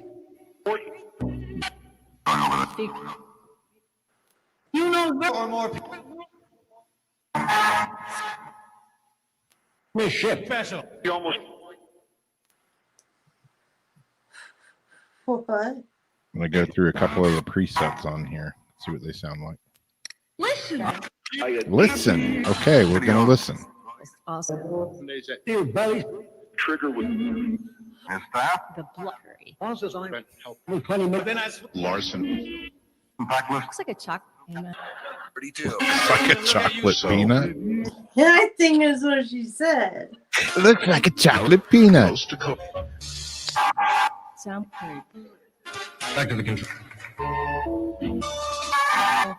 But it, Greatest shape 6 Now, All right, that's the second preset. Here's the third preset. the planetary. on the back. drop in honey Security. it's a chocolate ramen. Let's go to a cracker. Maybe vegetarian. Season is blood. We're No mechanic. bits on top. Neat, and you have That you Wow. rice, noodles, and Wow. Star of Cleveland. meal. This was done. I have suggested. Plantation. 5,000. Families great. Under the. Is Robin Williams out there talking to us? Can help me. I'll take over. Want to try to make delicious. The The planet. You guys are talking about food a lot. And lately, Yeah. I know. Shit. you also Was. Into real. roll 20. Taking your time. This is a loop. Make it even.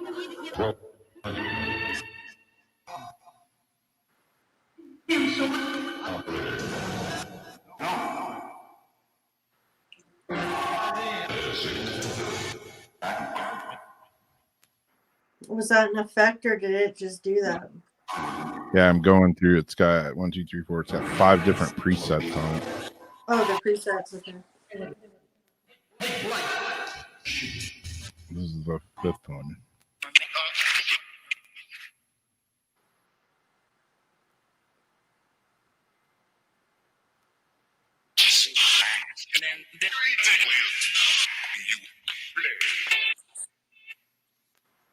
Yeah, if you go into settings on this app, it's got compressor, chorus, high pass, reverb, tone, pitch, stereo, statement, volume, fade sweep, gyroscope, UI tilting, which I have no idea what that is.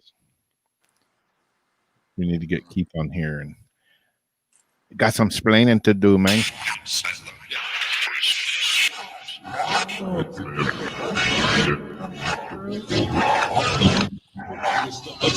It has phaser and chorus settings, which are engaged right now.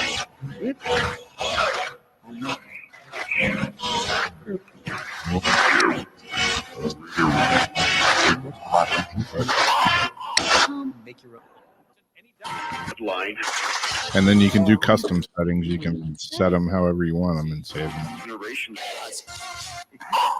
Thinking it's just so Way back.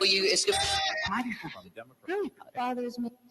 I always like custom stuff. Yeah. Almost every And if you don't, wonder and blending. let's go. They have to Train up.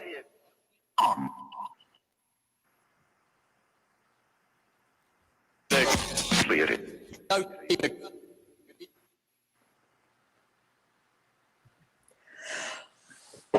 And then it has sweep modes, which is burst and regular. People go. Actually, let me see if I can show you guys the app, if it's going to work. We'll see.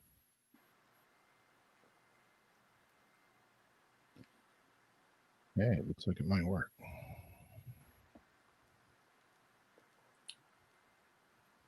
Why do we still got the guy's picture up? That's for me. Are you still hearing the app? Mm-hmm. Okay.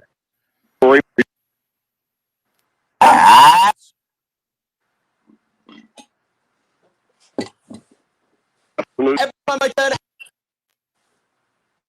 All right. Here's what it looks like. the audio goes, yeah.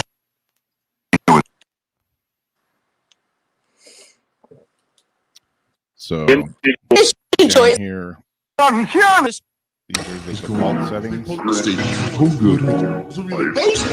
Because I could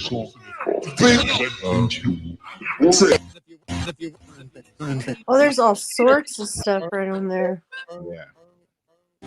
So yeah, definitely need to play with it. First find out like what his favorite tweaks are, like presets. Probably what he has. And then like tweak it. So there's a noise gate.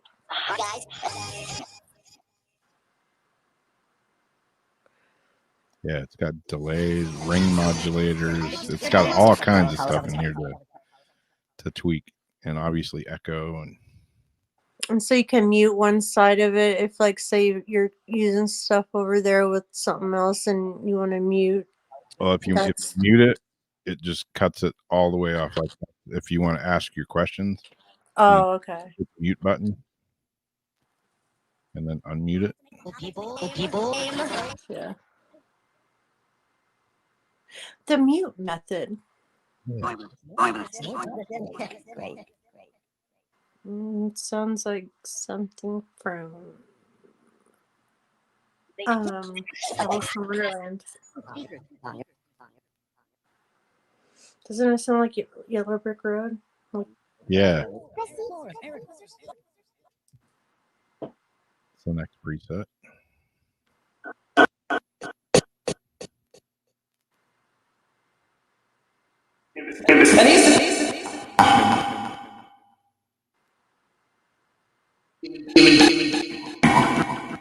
Yeah, the minions. That's what it sounded like. All they do. Yeah, minions.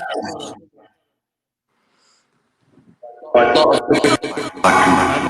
if you hit the settings button down here, you can get, like for each of these presets, you can change the pitch. Oh, well, that's very cool. You can assign different buttons to whatever you want: reverb, phaser, gate, distortion. There's a lot of stuff in here. I like that. So he gives you a lot of control with this. Yeah. So it'll take a bit to get it dialed in how you like it. But these are all the defaults. And then you can hit custom. You'll be able to tune it for different locations too once you have your baseline. Yeah. The Western more. Big formula. He's a good man. But he's letting you control all those little things so you can tweak every little bit. Your belt. And this is how. 2 o'clock. I'm Voted to I stopped you. Much good, old. 12 years a slave. Beautiful day in the name. Watch The radio show.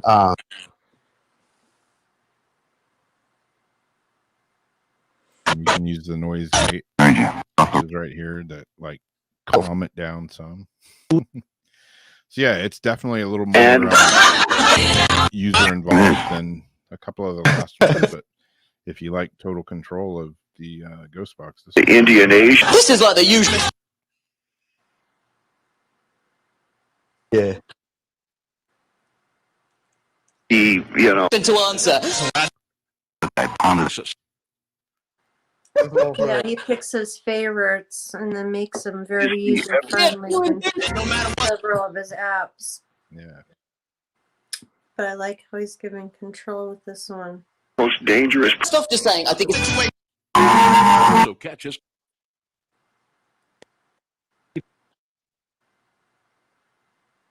By the end, I was crying.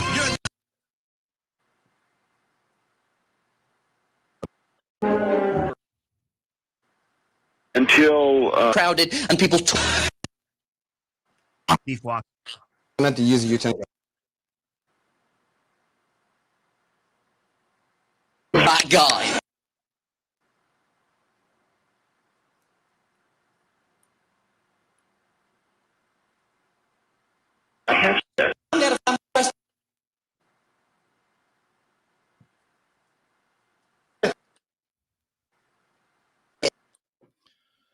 So yeah, a lot of apps for $9.99 for sure.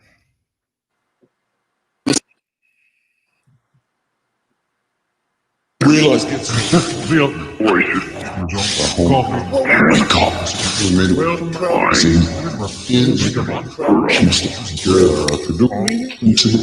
catch up. Make it. Let me. And I know it is because I'm golden. That's good.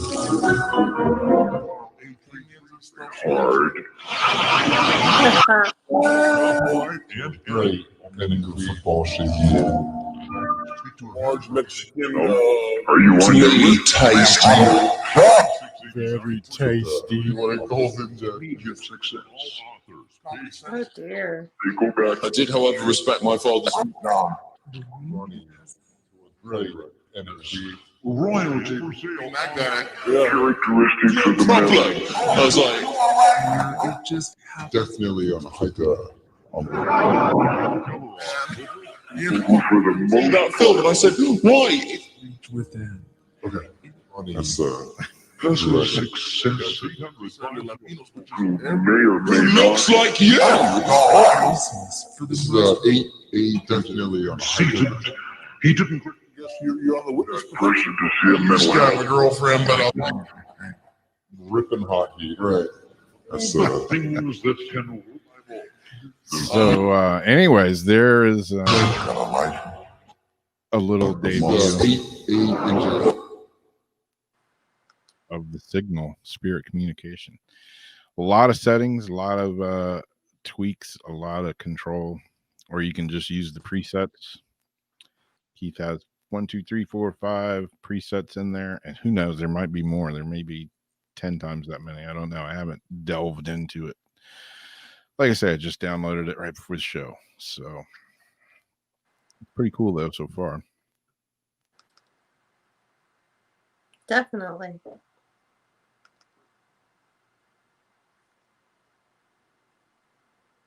So, anyways, that's going to about wrap it up for the evening. We got a couple of minutes left.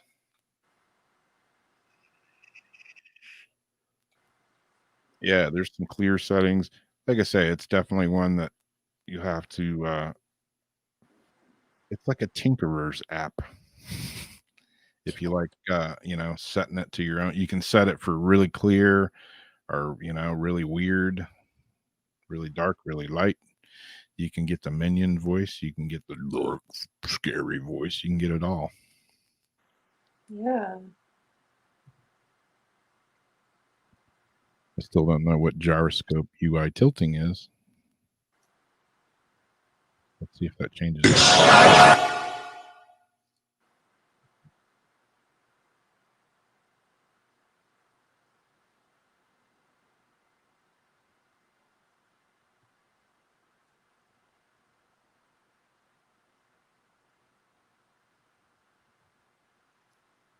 Well, it got quiet with that off.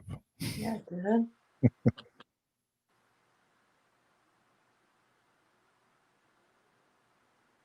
Just get quiet overall. Says it's still working.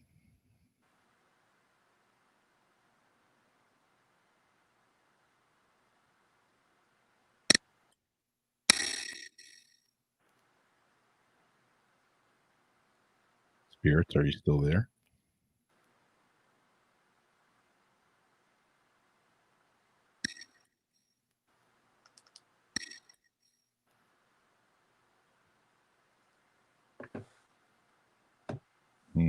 Maybe I made it mad. I don't know. Maybe it timed out. Oh, is it not even clicking on or off? No, it is.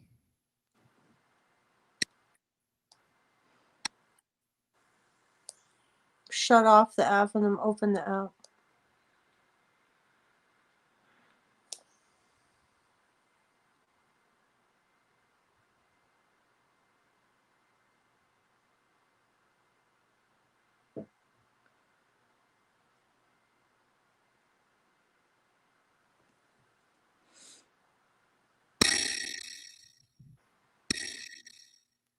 You've got 46 people. There you go. humans. Gotta happen to be a Today, gonna go. It's a a lot. animal for the planet. In your Sorry to keep We're in the middle of a special some other key request.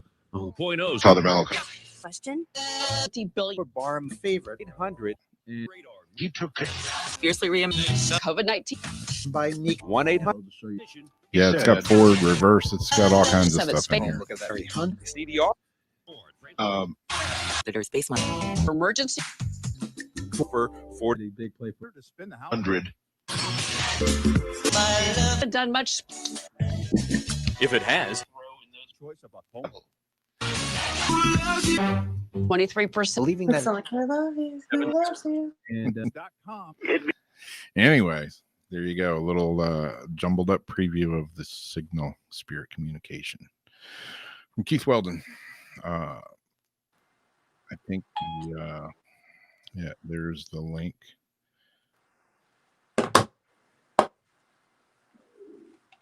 To all the apps, iOS and Android, depending on what your flavor is. I think they're the same price for each one of them. So there you go. There you have it. I guess we're about done and out of here, as it is now 1:59. My God. Yes, it is. It's 11 o'clock. Right. There you go. There you have it. All right, cool. Thanks everybody for hanging out with us, and hopefully we can get Keith on here maybe in the next week or two. Yeah. Give us a complete rundown of this one. Just came out in the last couple of days, so I'm completely new to it. But we will catch y'all next week, and we'll catch you Sunday night for Paranormal Soup. Nick Redfern. Mm-hmm. with his new book out. He's always interesting and always an interesting show host, guide, guest, something like that. Always a good time. Yeah. So there you go. There you have it. We're out of here. Thanks, and we'll catch you next time. Good night. Stay safe. The weird ass wacky world we're living in. Good night.